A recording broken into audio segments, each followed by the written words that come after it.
dowladda Ukraine ayaa xiriirka u goysay Kuuriyada Waqooyi kadib markii xukuumadda Pyongyang ay aqoonsatay laba jamhuuriyadood oo ku yaala bariga Ukraine xilli Ruushiyaankuna u dabaaldegayaan magaalo istiraatiiji oo soo gacan gashay wasaaradda arrimaha dibadda ee Ukraine ayaa barteeda bulshada ku baahisay in tallaabada ay qaaday xukuumadda Kim Jong Un ay xagtin ku tahay milgaha dowladnimo ee Ukraine maalmo yar ka hor waxa bariga Ukraine lagaga dhawaaqay laba dowladood oo iskood u taagan Donetsk iyo Lugansk ayaa xoogaga Ruushka garab ku siinaya sida ay u qabsan lahaayeen Ukraine deegaanadan goonida u goostay waxa goor sii horeysay aqoonsatay Suuriya Ruushka oo gaashaan uga dhiganaya dagaalka uu kula jiro xukuumadda Kiev isna qalinka ayuu ugu duugay gooni ahaanshahooda muuqaal ay ku baahiyeen barta Telegramka ayaa muujinayay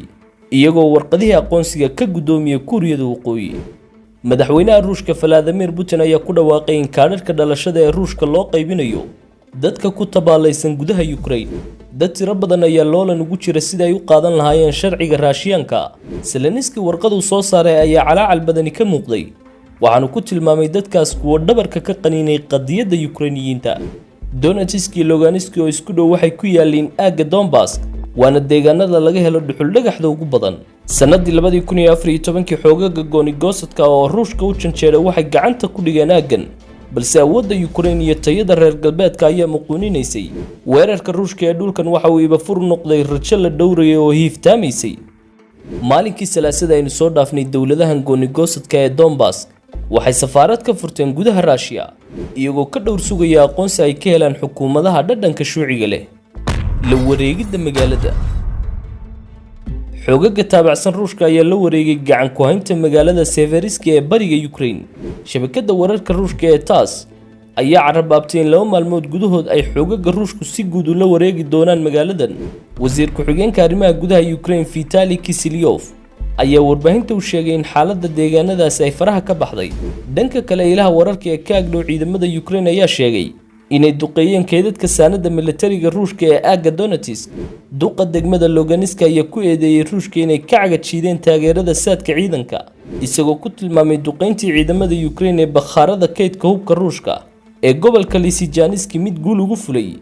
maalintii Khamiistii la soo dhaafay waxa agagaarka magaalada Mykolaiv laga maqlayay qaraxyo isxigxiga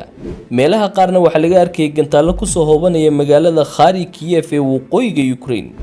wasaaradda gaashaandhigga Ruushka ayaa cadaysay inay ku leysay 350 askari oo Ukrainiyiin ah magaalada Mykolaiv gantaalo tayeysan ay ku garaacday wararka qaar ayaa sheegay in maalin gudaheeda ay ciidamada Ruushku lagdeen 4 diyaaradood oo Ukraine leedahay wasiirka arrimaha dibadda ee Mareykanka Antonio Blinken ayaa xukuumadda Putin ku eedeeyay inay ku qasabtay milyan iyo bar Ukrainiyiin inay u qaxaan Ruushka wasiirku waxa intaa ku daray in gaboodfalada Ruushku ay xadhka goosteen lagana abaalmarin doono baaba ay u geysteen dadka rayidka shirki jaraa'id ee lagu qabtay laahay laguna la fagurayay godobta laga galay Ukraine waxa lagu soo hadal qaaday in Ruushku ku xadgudbay heshiiskii afraad ee Geneva taasoo ah dambi dagaal oo ay mudan tahay dunidu inay meel uga soo wada jeesato dagaalka Ukraine ayaa galaya marxaladii ugu adkeyd iyadoo ay Ukraine qasab ku tahay inay la dagaalanto xoogaga Ruushka kooxaha gooni-goosadka iyo bulshada qaadanaysa dhalashooyinka Ruushka si ay u helaan xuquuqda qofka Ruushyaanka oo kale haddaba daawada maxay kula tahay adiga dagaalka Ukraine xaggee ayaad u xaglinaysaa guushiisa marka aad eegto duruufaha ku gadaaman faalladaada xag hoose nagu reeb naguna soo biir haddii aad nagu cusub tahay